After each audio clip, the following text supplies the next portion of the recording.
हमारा आज का टॉपिक है एब्जॉर्प्शन एंड एडजॉर्प्शन। आपको यहाँ पे एक मैं कार्टून पिक्चर दिखा रही हूँ। इसमें आप लोग क्या देख रहे हैं कि एक जो है एक फैटी सा ये इंसान है जो कि ये जो इसका केक है इसको ईट कर रहा है, इसको खा रहा है। और यहाँ पे एक और है करेक्टर जिसके ऊपर ये केक जो है वो पूरा गिर गया है। ये केक जो है इसके ऊपर पूरी तरह से गिर गया है और इसके मुंह को और इसके ड्रेस को इस केक ने ख़राब कर दिया है। और यहाँ पे भी नीचे एक और पिक्चर है जिसमें कि ये जो ये रेड कलर की बॉल है इसके ऊपर ये ग्रे कलर के स्मॉल बॉल्स जो हैं वो लगे हुए हैं। और यहाँ पे इस पिक्चर में इस रेड बॉल के अंदर ये ग्रे कलर के बॉल एम्बेडेड हो गए हैं। ठीक है, तो इन दो पिक्चर्स में जो आप देख रहे हैं तो यहाँ पे जैसे एड्जॉर्प्शन और एब्जॉर्प्शन है उसमें भी सिर्फ एक ही वर्ड का एब्जॉर्प्शन में बी आता है और एड्जॉर्प्शन में डी आता है। एक ही जो इसमें वर्ड है उसका डिफरेंस है एब्जॉर्प्शन और एड्जॉर्प्शन में। बी एंड डी का ही फ़र्क है। और एब्जॉर्प्शन में वो बी में बैली के अंदर जा रहा है, उसके केक मतलब अंदर चला जाए, पेट के अंदर जब कोई चीज़ चली जाएगी तो उसको हम क्या बोलेंगे, absorption. B for belly also. तो बी से आपने रिलेट करना है कि एब्जॉर्प्शन में जब आपका बल्क में या उसके अंदर कोई चीज़ चली जाएगी तो उसको हम बोलेंगे एब्जॉर्प्शन। और एड्जॉर्प्शन में अगर कोई चीज़ उसमें बाहर ही एडहेयर होके रह जाए, बाहर ही लगी हुई रह जाए तो उसको बोलेंगे हम एड्जॉर्प्शन। क्लियर हो गया।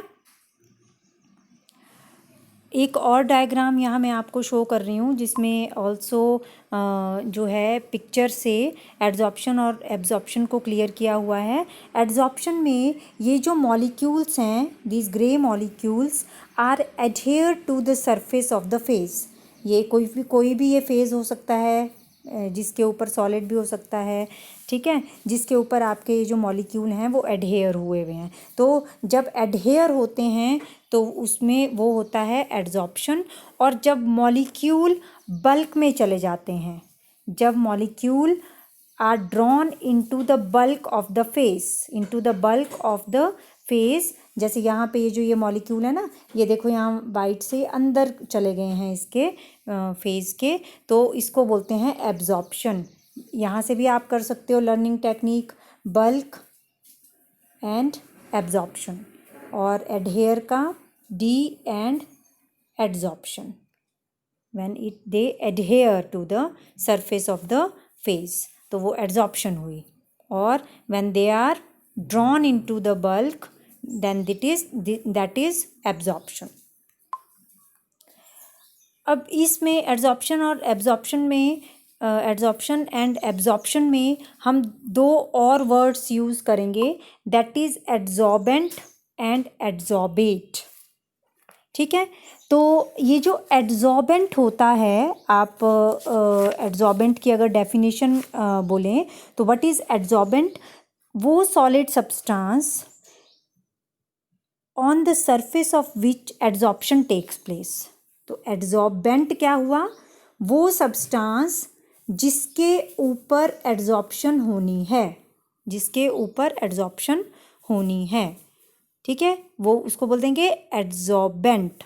और एड्जॉर्बेट क्या हुआ, adsorbate is the substance which is to be adsorbed, जिसको एड्जॉर्ब होना है, ठीक है, सरफेस ऑफ द फेस के ऊपर, तो वो हुआ आपका एड्जॉर्बेट। तो आई थिंक आपकी ये क्लियर हो गई हैं। ये जो ब्लू कलर के हैं दीज आर एड्जॉर्बेट, और ये जो ग्रीन कलर का है दिस इज एड्जॉर्बेंट। दिख रहा है पिक्चर में, ठीक है। नाउ अगर अगर आपसे यहाँ पे एक क्वेश्चन एग्जाम्स में ये भी पूछा जा सकता है कि what is the difference between adsorption and absorption. ठीक है, तो उसके लिए डिफरेंस के लिए आपके पास जो है कई क्राइटेरियाज हो सकते हैं difference between adsorption and absorption में। तो अगर आप यहाँ पे फिनोमिना की बात करें, फर्स्ट क्राइटेरिया हमने इसका फिनोमिना लिया हुआ है। तो जो एड्जॉर्प्शन होता है, adsorption is the surface phenomena, surface के ऊपर होता है ना एड्जॉर्प्शन। मैंने आपको वो जो पिक्चर दिखाई थी अभी, वो कार्टून करेक्टर दिखाया था, उसके मुंह पे लग गया था केक, उसके सरफेस के ऊपर, बैली में अंदर नहीं गया था।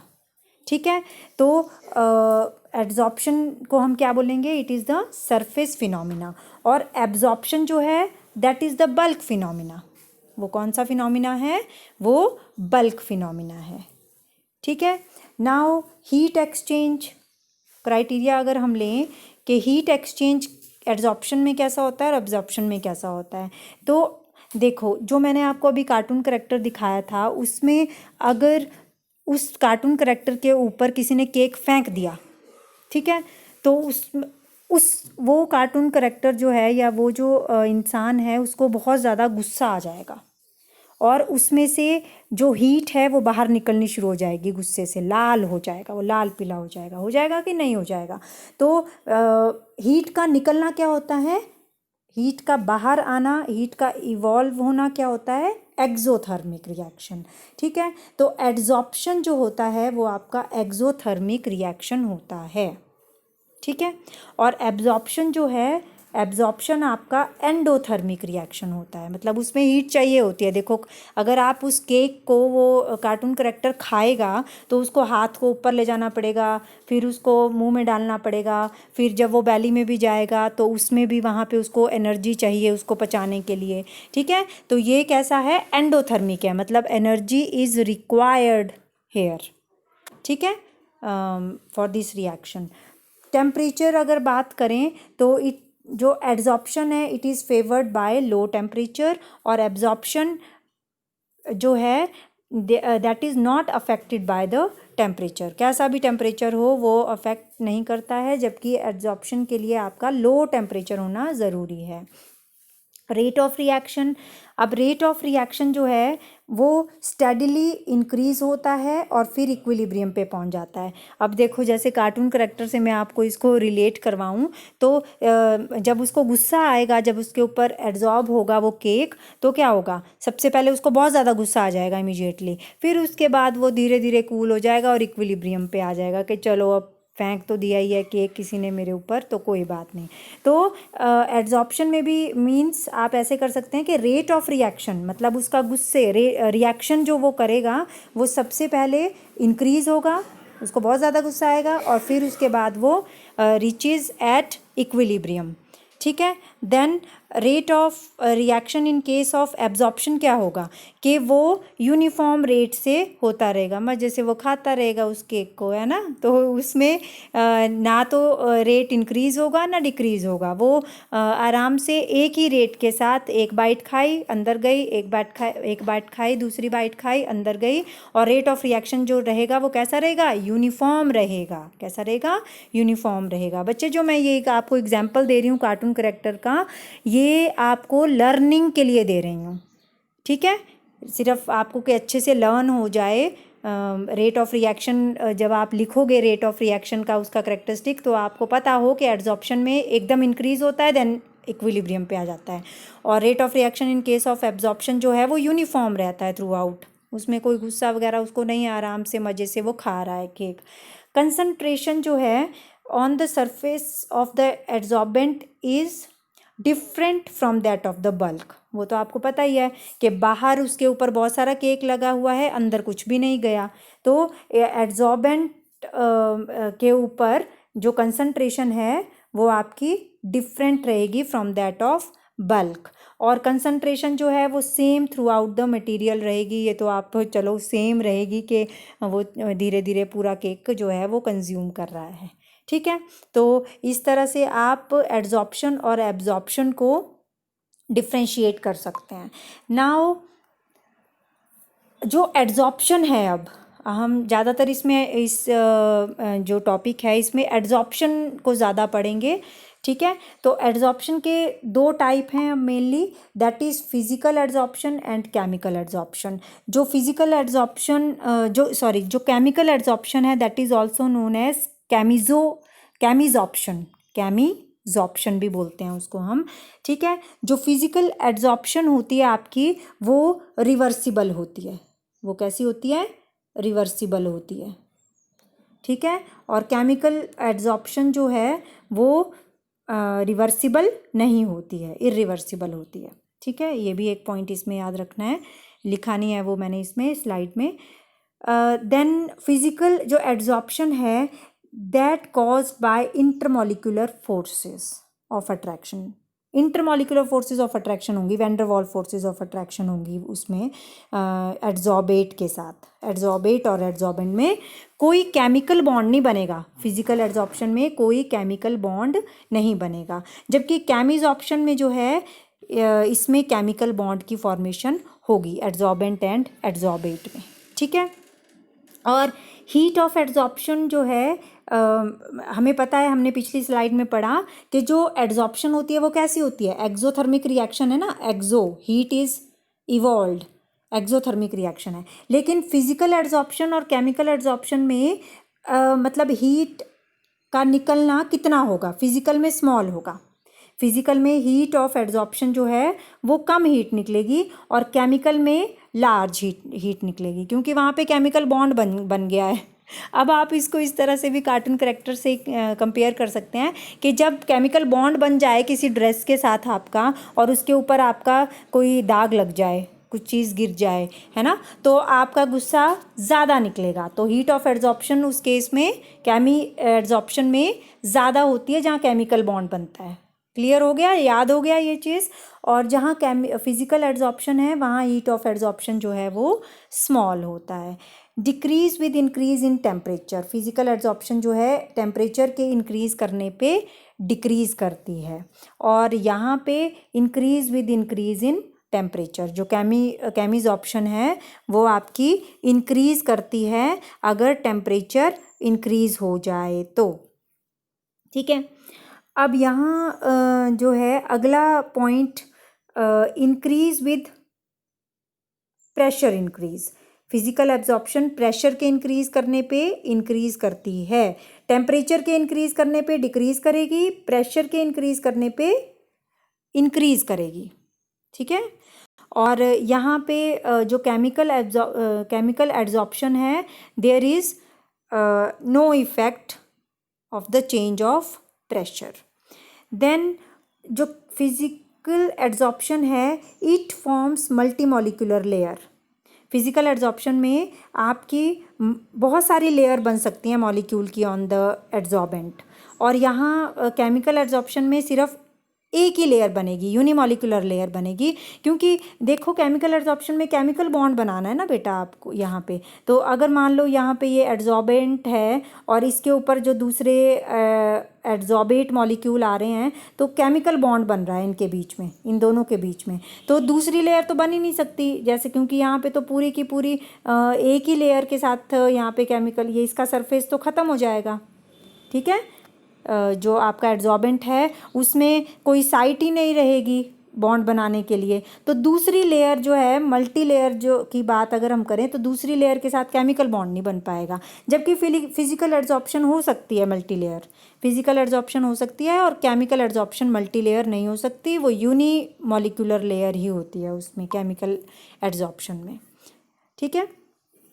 Now come to another slide in which we discuss the factors influencing absorption of gas on the solids। तो कौन कौन से फैक्टर्स हैं जो कि एड्जॉर्प्शन को करते हैं अफेक्ट? वो फर्स्ट है इफेक्ट ऑफ एड्जॉर्बेट। एड्जॉर्बेट मैंने बताया ना, जो एड्जॉर्बेंट के ऊपर ये हैं एड्जॉर्बेट, ये आपके जो छोटे छोटे हैं पार्टिकल्स, ये क्या हैं? एड्जॉर्बेट। जैसे अगर केक और कार्टून का हम करेक्टर लें तो जो केक है दैट इज़ एड्जॉर्बेट, और जो पर्सन है, पर्सन के कपड़े या मुंह है वो क्या है? एड्जॉर्बेंट है ना। तो इफ़ेक्ट ऑफ एड्जॉर्बेट, जो गैस के केस में अगर हम बात करें तो जो इजीली लिक्विफिएबल गैसेस होती हैं जैसे अमोनिया, HCl, कार्बन डाइऑक्साइड, ये जो हैं ये आपकी ग्रेटर एक्सटेंट से एड्जॉर्ब होती हैं, ग्रेटर एक्सटेंट से एड्जॉर्ब होंगी than that of the permanent gases. तो ये क्यों होता है? बिकॉज आपका जो इजीली लिक्विफिएबल गैसेस होती हैं they have stronger intermolecular forces होती हैं, उन बनाती हैं वो एड्जॉर्बेंट के साथ। क्लियर हो गया? और effect of surface area of the adsorbent, next factor क्या है? Surface area. तो सरफेस एरिया आपका एड्जॉर्बेंट का सरफेस एरिया कैसा होना चाहिए? जैसे ये एड्जॉर्बेंट है, इसका सरफेस एरिया के एड्जॉर्प्शन ज़्यादा हो तो ज़्यादा होना चाहिए, है ना? तो surface area should be greater ताकि आपकी जो है एड्जॉर्प्शन कैपेसिटी जो है वो ज़्यादा हो। तो जिसका सरफेस एरिया ज़्यादा होगा उस पर एड्जॉर्प्शन भी ज़्यादा होगी। टेम्परेचर का क्या इफ़ेक्ट है कि इट एड्जॉर्प्शन जो है it decrease with increase in temperature, decrease करती है अगर टेम्परेचर आपका इंक्रीज़ हो जाए। तो ये आपको पता ही है ना, ये क्यों होगा? बिकॉज जो एड्जॉर्प्शन की प्रोसेस है वो एक्सोथर्मिक होती है ना? तो एक्सोथर्मिक मतलब रिलीज ऑफ हीट, है ना? तो पहले से ही उसमें से हीट निकल रही है, तो अगर आप और हीट दे देंगे, इंक्रीज़ कर देंगे टेम्परेचर को, तो अकॉर्डिंग टू ली चैटलेयर प्रिंसिपल तो रिवर्सिबल रिएक्शन हो जाएगा ना। तो that's why adsorption decrease with increase in temperature. Clear हो गया? इफेक्ट ऑफ प्रेशर क्या होगा? प्रेशर के इंक्रीज़ अगर हम करेंगे, प्रेशर का इंक्रीज़ करने पे cause the increase in the magnitude of the adsorption. ठीक है? क्योंकि यहाँ पे क्या होगा, देखो जैसे ही आपने कोई गैस मॉलिक्यूल्स हैं, मान लो इस जो कंटेनर है यहाँ पे आपका आपने क्या रखा हुआ है, ये एड्जॉर्बेंट है, ठीक है? एड्जॉर्बेंट है और गैस मॉलिक्यूल्स इसके ऊपर हैं, ठीक है?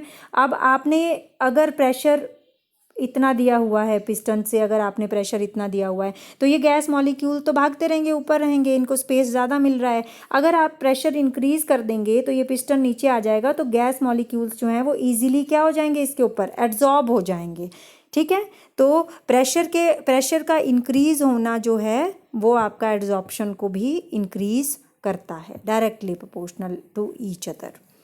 और दूसरे जैसे जैसे एड्जॉर्ब हो जाएंगे, तो दूसरी चीज़ आप यहाँ पे और भी बोल सकते हो कि जब ये एड्जॉर्ब हो जाएंगे यहाँ पे तो प्रेशर क्या हो जाएगा गैसेस का, डिक्रीज़ हो गया। तो ली चैटलेयर प्रिंसिपल के अकॉर्डिंग अगर हम प्रेशर और दे देंगे तो एड्जॉर्प्शन आपकी बढ़ जाएगी, फॉरवर्ड रिएक्शन होना शुरू हो जाएगा। ठीक है? आई होप आपको क्लियर हो गया है ये फैक्टर्स।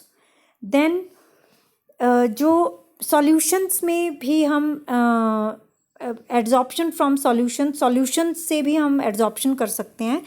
और अब इसमें आपको पता है कि सॉल्यूशन कैसे बनते हैं, सॉल्यूशन क्या होते हैं। तो क्या होते हैं बच्चे सॉल्यूशंस जो हैं वो सॉल्यूट और सॉल्वेंट से बनते हैं। Mixture of solute and solvent क्या होता है, वो आपका सॉल्यूशन होता है। और जो सॉल्यूट होता है वो स्मॉल अमाउंट में प्रेजेंट होता है इन सॉल्यूशन, स्मॉल अमाउंट में सॉल्यूट और लार्ज अमाउंट में सॉल्वेंट। तो जो सॉल्यूट होता है वो आपका कोई भी हो सकता है, गैस भी हो सकता है, सॉलिड भी हो सकता है, लिक्विड भी हो सकता है। ठीक है? फॉर एग्जांपल यहाँ पे हमने जो सॉल्यूट लिया है वो एसिटिक एसिड लिया है, और एसिटिक एसिड को आप वाटर में डाल देते हैं, वाटर में डाल के एसिटिक एसिड का आपने क्या बना लिया, सॉल्यूशन बना लिया। ठीक है? अब एसिटिक एसिड आपने सपोज 1 ग्राम, इसमें तो लिक्विड होता है, 1 ml पर लीटर सपोज ये डाल दिया आपने। ठीक है? एसिटिक एसिड को in the for the formation of the solution. अब इसमें आप लोग क्या करते हैं, फिर उस बीकर में या उस फ्लास्क में आप जो है थोड़ा सा चारकोल डाल देते हैं, चारकोल किसका काम करेगा यहाँ पे? अब चारकोल काम करेगा यहाँ पे एड्जॉर्बेंट का काम करेगा। मींस वो एसिटिक एसिड की कंसंट्रेशन को क्या कर देगा, डिक्रीज़ कर देगा सॉल्यूशन में। एसिटिक एसिड को अपने ऊपर एड्जॉर्ब करवा लेगा और उसकी कंसंट्रेशन एसिटिक एसिड की जो है वो क्या हो जाएगी, सॉल्यूशन में डिक्रीज़ हो जाएगी। ठीक है। तो ये भी एक एग्जाम्पल है एड्जॉर्प्शन का, जिसमें कि एड्जॉर्प्शन हमने कहाँ से की, सॉल्यूशन से हमने एड्जॉर्प्शन की। ठीक है। तो इसके लिए भी ये सारे के सारे जो ऑब्जर्वेशंस हैं वो हम लेते हैं, जो हमने लास्ट स्लाइड में भी डिस्कस कर दी। फैक्टर्स जहाँ पे हमने किए कि फैक्टर्स किए ना हमने, कि टेम्परेचर का क्या इफेक्ट होगा, प्रेशर का क्या इफेक्ट होगा, सरफेस एरिया का क्या इफेक्ट होगा। ठीक है। और कंसनट्रेशन के ऊपर भी डिपेंड करता है, और nature of the adsorbent and adsorbate के ऊपर भी डिपेंड करता है। तो ये चीज़ जो ये 4 पॉइंट्स तो मैंने पीछे भी डिस्कस कर लिए हैं, तो यहाँ पे आप इनको पढ़ लीजिएगा। देन जो हमारा सॉल्यूशंस के लिए हम दो जो हैं वो आइसोथर्म्स पढ़ते हैं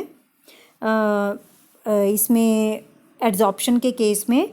ठीक है। और ये आइसोथर्म, एक आइसोथर्म है Freundlich isotherm adsorption, Freundlich adsorption isotherm, और दूसरा लैंगमोर एड्जॉर्प्शन आइसोथर्म।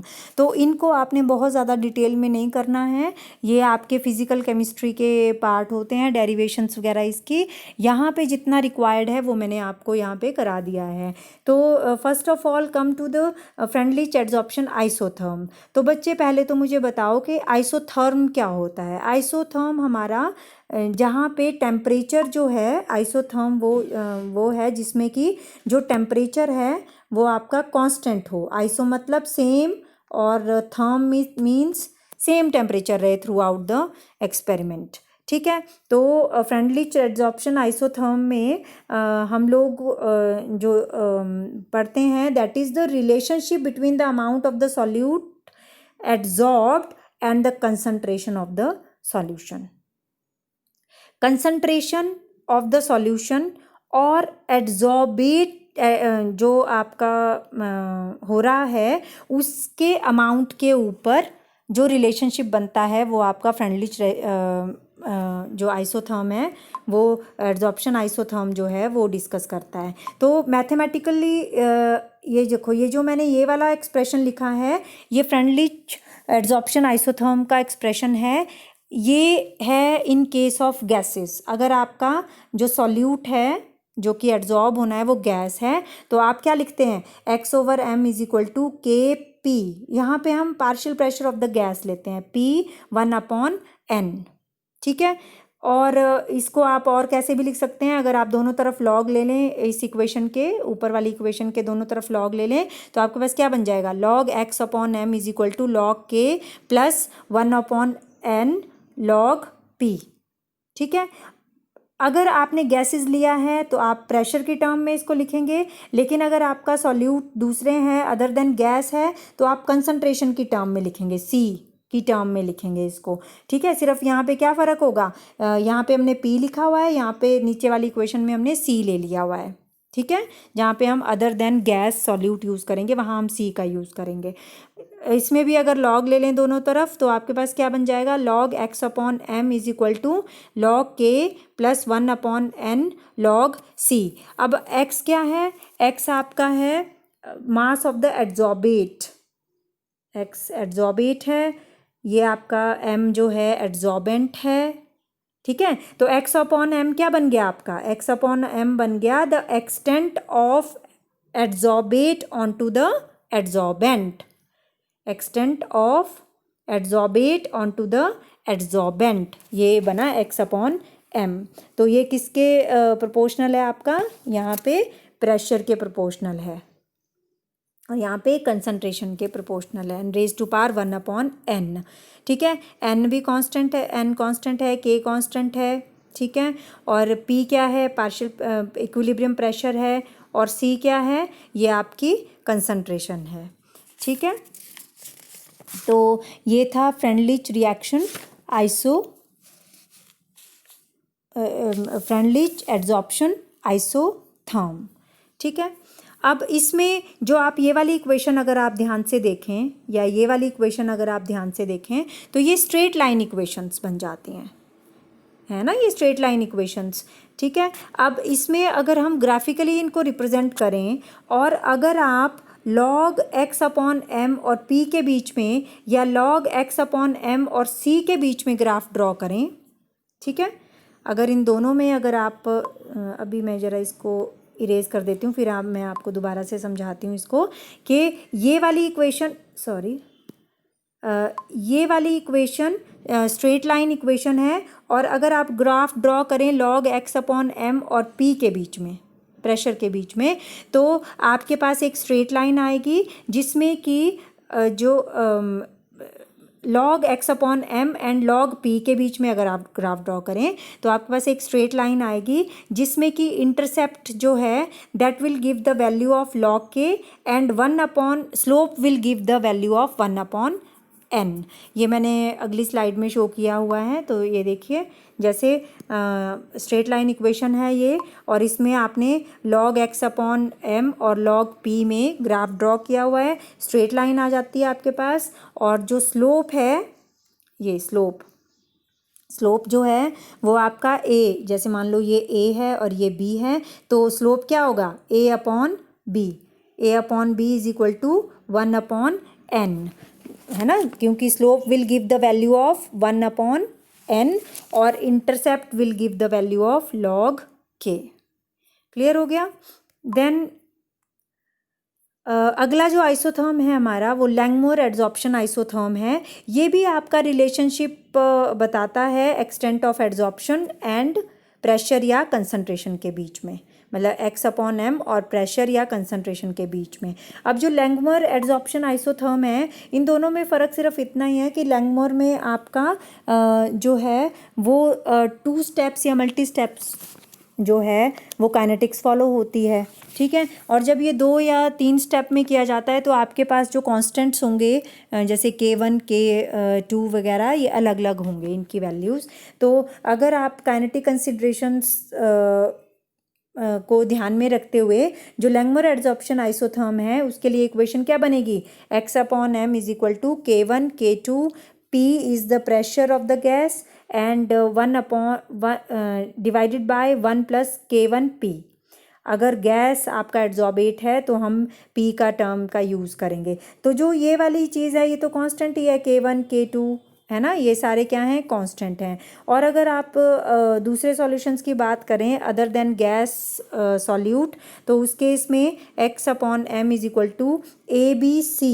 ये AB जो C है ये कैपिटल C है, यहाँ पे कैपिटल C है क्योंकि ये कंसंट्रेशन है, ये कांस्टेंट नहीं है, ये कंसंट्रेशन है, नीचे यहाँ नीचे भी और ऊपर भी। तो ABC अपॉन 1 प्लस AC। तो AB और ये जो A हैं ये तो कांस्टेंट्स हैं आपके, या K1 K2 ये तो कांस्टेंट्स हैं, और ये जो C है दिस इज़ द कंसंट्रेशन, और यहाँ ऊपर P इज़ द प्रेशर। तो जब आप इन इक्वेशंस को, इन 2 इक्वेशंस को अगर आप रीअरेंज करें तो आपके पास एक और इक्वेशन बन जाती है, that is P divided by x upon m is equal to 1 upon K1 K2 plus 1 upon K2P। ये इक्वेशन बन जाती है, या ये इक्वेशन कंसंट्रेशन की टर्म में बन जाती है। अब अगर इन इक्वेशन को भी अगर आप ध्यान से देखें तो ये भी स्ट्रेट लाइन इक्वेशन है जिसमें कि हमने लॉग नहीं लिया हुआ है, इसमें हमारा P upon x upon m, pressure upon extent of adsorption और प्रेशर के बीच में हम लोग ग्राफ ड्रॉ करेंगे। और जो इंटरसेप्ट है that will give the value of 1 upon K1 plus 1 upon K1 K2 and slope will give the value of 1 upon K2।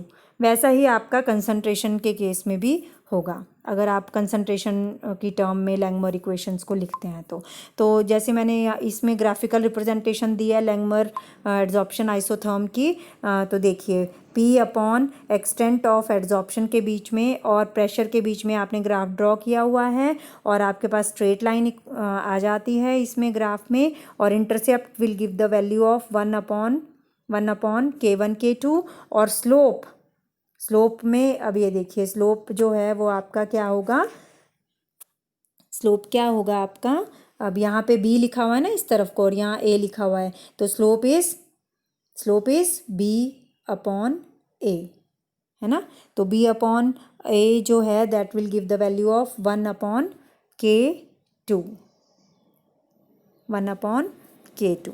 तो ये आपका सारा का सारा एड्जॉर्प्शन और के ऊपर टॉपिक था। इसमें हमने थोड़ा सा एब्जॉर्प्शन की टर्म भी ली हैं उनके। फिर हमने एड्जॉर्प्शन लिया है, उसके उन एड्जॉर्प्शन और एब्जॉर्प्शन में डिफरेंस किया और उनके जो डिफरेंट टाइप्स ऑफ एड्जॉर्प्शन किया, फैक्टर्स किए, क्या क्या इन्फ्लुएंस करते हैं। और उसके बाद हमने 2 आइसोथर्म्स भी पढ़े। And that's it for today's lecture. Okay, thank you.